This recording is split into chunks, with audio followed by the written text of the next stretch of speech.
Hey everyone, welcome back to the show. I'm Ethan.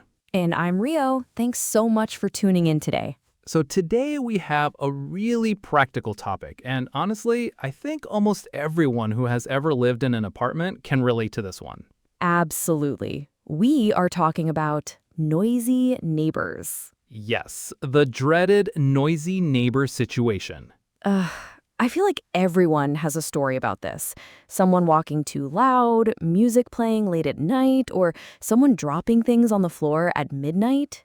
Exactly. And today we're going to help you handle this situation in English without starting a war with your neighbors. Right. Because the way you say something makes a huge difference. If you say it wrong, it can turn into a big fight. But if you say it right, your neighbor will actually want to help you. So we have 20, yes, 20 really useful phrases for you today. We put them into 4 sections. Section 1 is about how to start the conversation. Section 2 is about describing the noise. Section 3 is about making your request. And Section 4 is about ending the conversation on a good note. Let's dive in. Okay, so picture this. You have been hearing loud footsteps above you for the past week. You finally decide to go knock on their door. What do you say? Well, the first thing you should not do is start with, "Hey, you're being so loud." Right, please don't do that. Even if you're frustrated, you want to sound calm and friendly. So our first phrase for today is phrase 1. Phrase 1. Hi, sorry to bother you, but I just wanted to have a quick word. Let's say that again slowly. Hi, sorry to bother you, but I just wanted to have a quick word. So a few things to notice here. First, you start with sorry to bother you. This shows the other person that you're being polite and that you know you're interrupting their day. And have a quick word just means talk for a short time. It tells them that you're not going to be there forever. It's just a quick chat. This phrase is a great opener because it's soft and friendly. The person won't feel attacked right away. Okay, now once you've got their attention, phrase 2 is super important. You need to tell them who you are. Phrase 2. I'm your neighbor from downstairs, just right below you. I'm your neighbor from downstairs, just right below you. Simple, right? But so important. You'd be surprised, a lot of people don't know their neighbors. So if you don't say who you are, the person might be confused. Yeah, downstairs means below. Right below you means directly under their floor. This is helpful for them to understand that you're the one being affected. Now, here's one of my favorite phrases in this whole list. Phrase 3. Ooh, what is it? Phrase 3. I'm sure you don't realize this, but... Ah, yes. I'm sure you don't realize this, but... This is so clever. When you say, I'm sure you don't realize this, you're basically telling the person, I know you are not doing this on purpose. Right, you're removing the blame. You're not saying you're being bad, you're saying you probably don't even know. And when people feel like they are not being attacked, they're much more likely to listen to you and cooperate. In American apartment culture especially, people really like this kind of direct but friendly approach. Coming to your neighbor first before calling the building manager is actually seen as the respectful thing to do. Exactly. It says, I trust you as a neighbor. Okay, phrase 4 is also really clever. Ready? Ready? Phrase 4. I hate to be that neighbor, but I have a small favor to ask. I hate to be that neighbor, but I have a small favor to ask. So that neighbor, in quotes, means the neighbor who always complains, the annoying one who knocks on your door every week. And by saying, I hate to be that neighbor, you're using a little bit of humor and self-awareness. You're saying, I know this might seem annoying, but I really need to say something. It works because it's honest and a little funny. People react well to that. All right, and phrase 5 is the simplest one of this section. Phrase 5. Do you have a quick minute to talk? Do you have a quick minute to talk? It's short, it's polite, and it gives the other person a chance to say yes or no. What do you do if they say, not really, I'm busy right now? Great question. You can say something like, oh, no problem, maybe another time. Or, would it be okay if I left you a note? Flexibility's key. Okay, so those are our 5 phrases for starting the conversation. Remember, calm, friendly, soft. Don't attack, just open the door gently. Pun intended. All right, section 2. So now you're talking to your neighbor. They say, "Oh, okay, what's up?" What do you say? This is where a lot of people make a big mistake. They get emotional and say things like, "You are so loud," or "I can't take it anymore." And that just puts the other person on the defensive. They feel attacked, and suddenly it's a fight.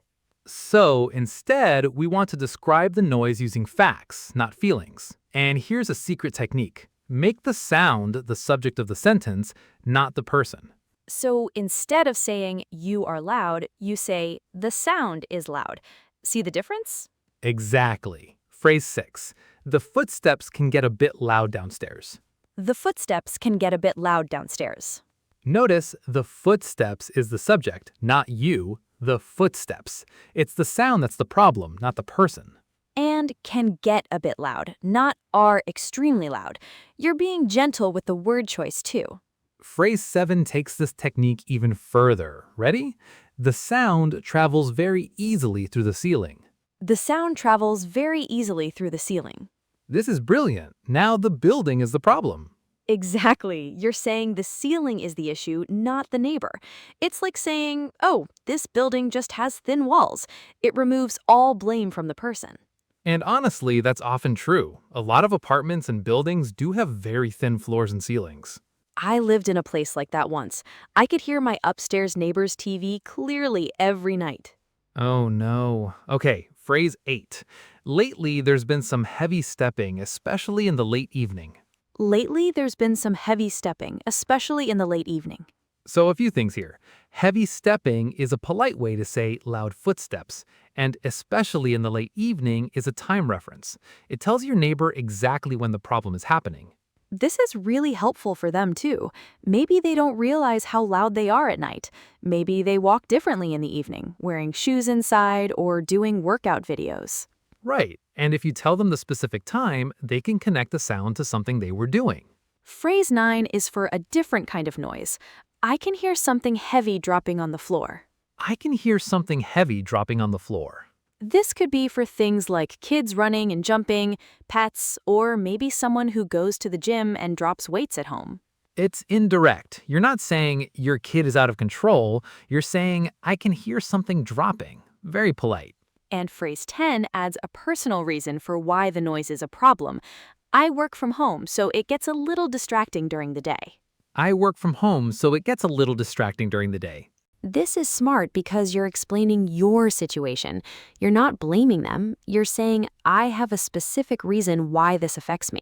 And when people understand why something is a problem for you, they usually feel more sympathetic. They think, oh, I didn't know that. I'll be more careful. All right, so section 2 is all about describing the noise calmly, factually, and without putting the blame on the person. The subject is the sound, the building, not the person. Perfect. Okay, we are now in section 3. You've started the conversation, you've described the problem. Now you actually have to ask for something. This is where people get nervous. Right, because you don't want to sound demanding or bossy. But you also can't be so vague that nothing changes. So we have 6 really useful phrases here, and they all use different grammatical tools to sound polite. Let's start with phrase 11. Phrase 11. Would you mind being a little extra careful after 10 p.m.? Would you mind being a little extra careful after 10 p.m.?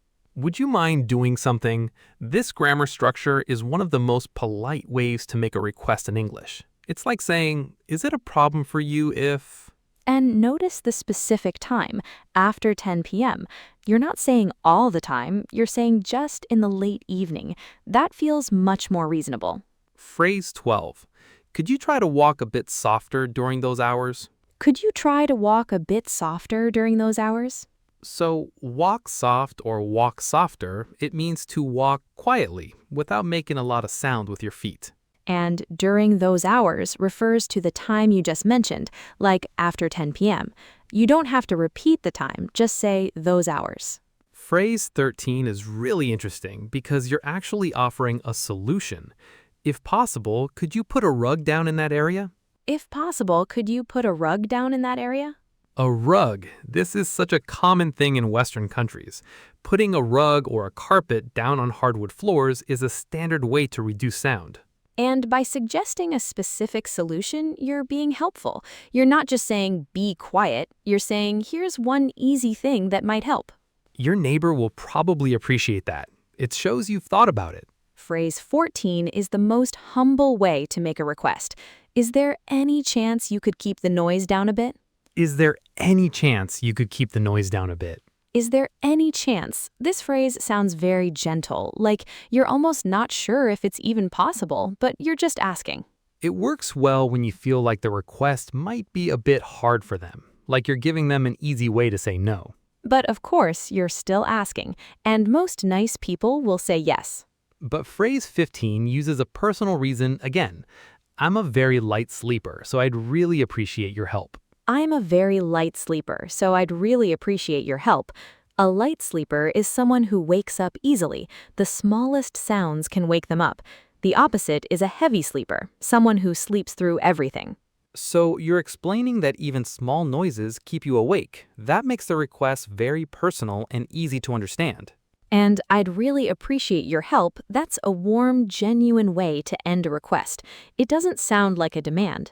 Now, phrase 16 is a little bit different. It's still polite, but it has a slightly firmer edge to it. Right. Phrase 16.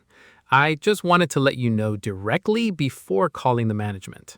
I just wanted to let you know directly before calling the management. So this phrase is for situations where the noise has been going on for a long time. You've been patient, but now you want the person to know this is serious. Calling the management means calling the building manager or landlord, which is the next step if this doesn't work. And by saying before calling the management, you're signaling, I'm giving you a chance to fix this first. But if it doesn't improve, I will take action. It's firm, but it's still fair and respectful. You're not threatening them, you're just being honest about your next step. Big difference between a threat and a heads up. Exactly. A heads up is friendly, and that's what this is. Okay, those are 6 great phrases for making your request. The key is be specific about what you need, give a reason when you can, and always leave the other person feeling like they have a choice. We're almost at the end of our phrases. Section 4 is all about how you end the conversation, because how you leave is just as important as how you started. So let's say the conversation went well. Your neighbor said, "Oh, I'm so sorry, I didn't realize. Of course I'll be more careful." What do you say? Phrase 17. Thank you so much for understanding. I really appreciate it. Thank you so much for understanding. I really appreciate it. This is warm and genuine. It acknowledges that the person was nice about it. It makes them feel good about cooperating. And when people feel good, they are more likely to actually follow through and change their behavior. Then comes one of my all-time favorite phrases in everyday English. Phrase 18. If I'm ever being too loud, please feel free to let me know too. Oh, this is gold. If I'm ever being too loud, please feel free to let me know too. You are now saying, I understand you have needs too. We are equals. This is a two-way street. In Japanese culture, there's a concept of otagai-sama. We're all in the same boat together. This phrase is the English version of that. And it's actually really smart, because once you say this, your neighbor feels like you're on the same team, not enemies. It's one sentence, but it does so much work. It builds trust, it shows maturity, it shows you're a good neighbor too. Absolutely. Okay, phrase 19. This one is for if you're visiting at night. Phrase 19, sorry again for checking by, and have a good night. Sorry again for checking by, and have a good night. Checking by is a casual way to say stopping by, meaning you visited them, and apologizing again at the end is a final softening before you leave. It keeps the tone light and friendly. You don't want to leave the conversation on a heavy note. A quick sorry for coming by and have a good night ties it all together. It says, no hard feelings, we're still good neighbors. And lastly, phrase 20 for daytime conversations. Thanks for your time. Have a great rest of your day. Thanks for your time. Have a great rest of your day. Classic, professional, warm. It's like the polite goodbye you'd say in any situation, really. But in this context, it ends the conversation on a completely positive note. And that's the goal, right? You want your neighbor to close the door and think, that was actually a pleasant conversation. Not, oh no, the neighbor is angry at me. Exactly. Okay, so let's do a quick recap before we wrap up. We had 20 phrases in 4 sections: starting the conversation, describing the noise, making the request, and ending well. The big theme across all of them was be calm, be specific, and don't blame the person. Blame the situation. Right, and we want to add one cultural note here because this is really interesting. In Japan, a lot of people would prefer to just endure the noise. They don't want to complain. They think it might cause trouble. But in the US and many other English-speaking countries, it's actually seen as more respectful to talk to your neighbor directly first. Think about it. If something is bothering you and you never say anything, your neighbor has no idea. They keep doing it, and your stress keeps building. But if you go to them early, calmly, and kindly, most of the time they will just say, "Oh, I'm so sorry, I'll fix it." And that's the end of it. The smile and the tone are everything. You can even say, I'm sure you don't realize this, but while smiling, and it completely changes how the other person receives it. So don't be afraid to speak up. The 20 phrases we covered today are your toolkit for doing it in the smartest, kindest way possible. Okay, listeners, that's all for today's episode. Which phrase was your favorite? Mine was, "I hate to be that neighbor." So relatable. Mine was phrase 16, before calling the management. It's so polite, but also kind of firm at the same time. I love it. That's very Ethan. If you want to practice these phrases, try writing out a little role play scenario. Imagine you are going to knock on your upstairs neighbor's door and use as many of the phrases as you can. That's great advice. Practice makes perfect. Thanks for listening, everyone. We'll see you next time. Take care and have a great day. Bye. Bye-bye.